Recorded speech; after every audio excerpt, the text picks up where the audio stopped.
This next question is interesting. It's actually in three parts, and I'll take each one separately, but they all related to the Great Flood as recorded in Genesis 6 through 9. The first part of the question says, why is there not more evidence for the flood of Noah's day? As a matter of fact, there is a lot of evidence. The problem is, if you listen to the popular media, if you take a look at an evolution models presented in textbooks and on PBS specials and in the newspaper, you won't see that evidence directly. But if you stop and think about it, what would you expect if indeed there were a great flood? Let me just use one evidence for you. Well, okay, maybe two. One deals with fossils. How are fossils formed? You know what? All scientists accept the same origin of fossils. Fossils are formed when an organism is buried rapidly in sediment. In other words, it takes water action to form fossils. How many fossils are there? There are lots. Scientists estimate that our museums have hundreds of millions, if not billions, of fossils. Think about that. And the vast majority of fossils are formed via water action. The other evidence I'll give you for the flood of Noah's day is to think about how some rocks are formed. There are three major types of rocks, and one type of rock are the sedimentary rocks. These are formed via water action. To form sedimentary rocks requires water. As it turns out, almost 3/4 of the rocks on planet Earth are sedimentary rocks. Where's all the water that's forming all these rocks at some point in the past? When you stop and think about it, if you've seen pictures of planet Earth from outer space, you notice that most of planet Earth is water. Nearly 3/4 of the surface of planet Earth is water. And interestingly, by volume, it's even more than the land. In other words, the deepest ocean trench is deeper than the highest mountain, perhaps Mount Everest. So as far as water on planet Earth, there's a lot of it. Did you know that all scientists, both creationary and evolutionary, believe that there were floods on planet Earth? Of course, a creationary scientist like myself will tell you that there was the great flood of Noah's day. Evolutionary scientists never want to point to one flood. They talk about many, quote, local, end quote, floods. Why? There's too much evidence. We know, every scientist knows who's looked, that there have been floods.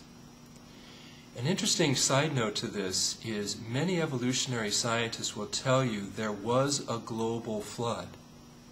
It just didn't happen on planet Earth. It happened on Mars.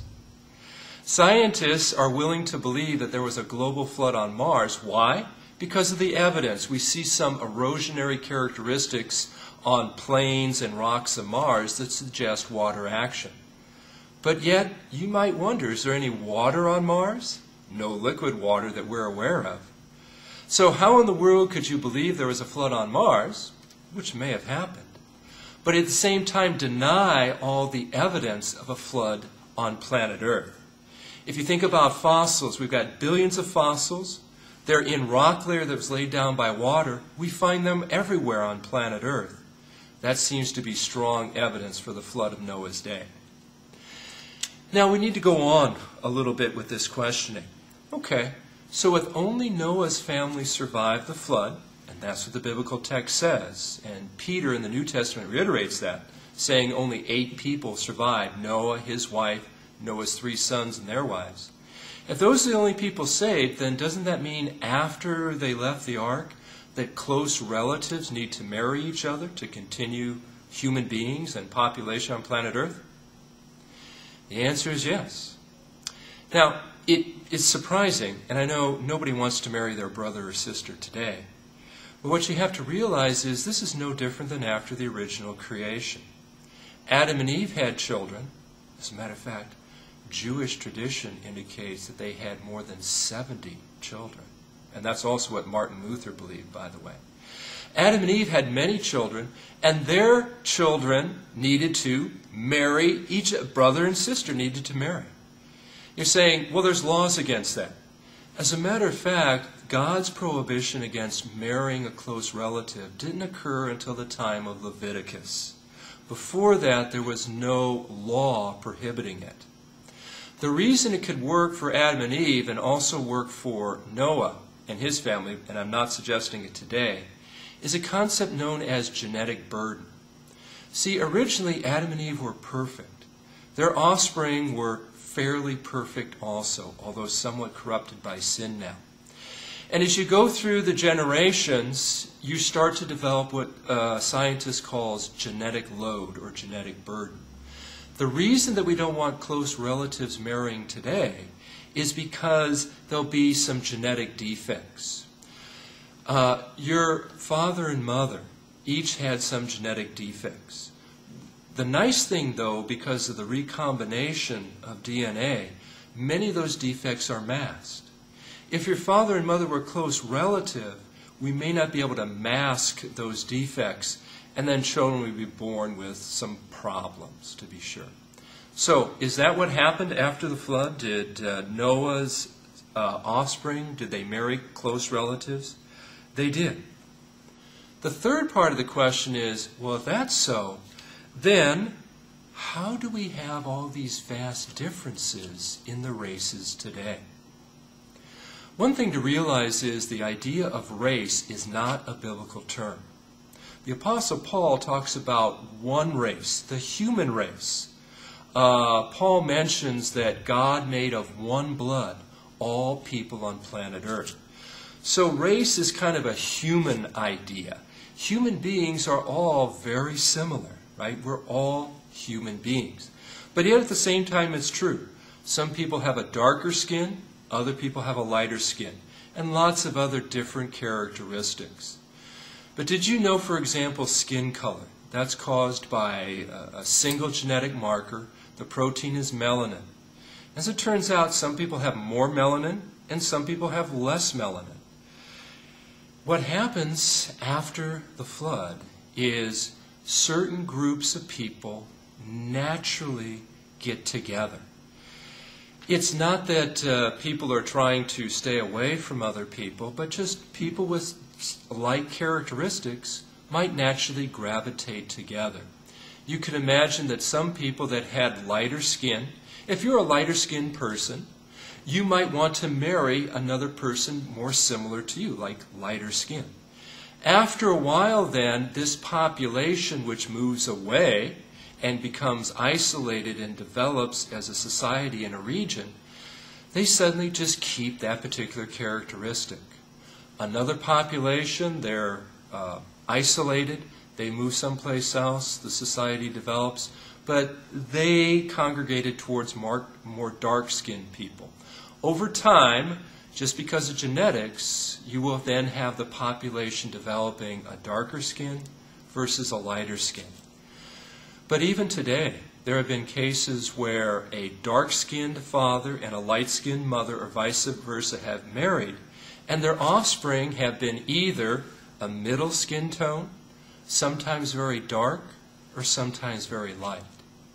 So one part of the answer to the races question is, first of all, just realize that human beings are human beings. There's really no such things as different races of people.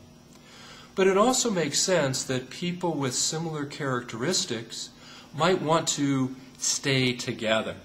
Let's just pretend that people with gray hair, like myself, like each other. Well, it makes sense. Our offspring would not necessarily have blonde hair or red hair. But likely, if I found another gray-haired individual, our offspring would have gray hair. And over time, that characteristic would come to dominate the population.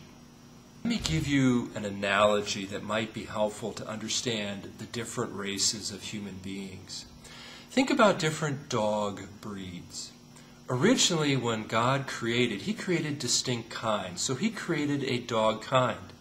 Now that original dog kind doesn't look like a Saint Bernard, a Chihuahua, a coyote, or a wolf. We don't know exactly what it looked like, but we do know that over time, dogs diversified into different groupings.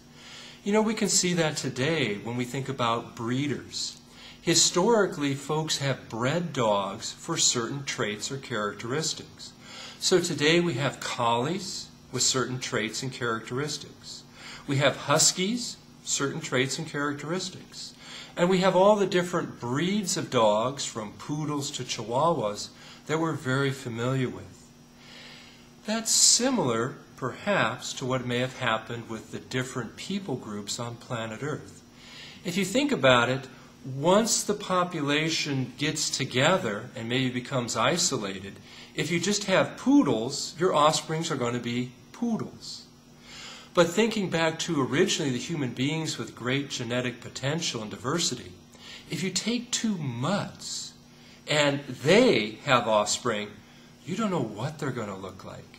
That's because they have great genetic potential. Those traits are still there and expressed. So the different people groups, the different races, if you will, it's really just a matter of folks with like traits and characteristics getting together. It may also have been because when God divided the languages at the Tower of Babel, maybe there were some racial characteristics involved there too. We certainly don't know, it's all speculation, but maybe the analogy of different breeds of dogs, or if you like cats better, that's fine too, maybe that'll help you why there are different populations and people groups on planet Earth today. What I hope to show you is we can have some faith in the biblical record of the flood. Although some people make light of it and some people don't believe it, there really are legitimate answers to what happened there. The one thing to keep in mind, though, about the flood is it is an unfortunate reminder of God's judgment. God had to judge the sin on planet Earth, but he was gracious enough to provide a means of salvation for Noah and his family. What you should keep in mind, and what Peter makes reference to, is this is very similar to the method of salvation God has provided for us today in the 21st century, and that's a water baptism, which is really a reminder that at one time God covered up the sins of the world, but also in your baptism God covered up your sins.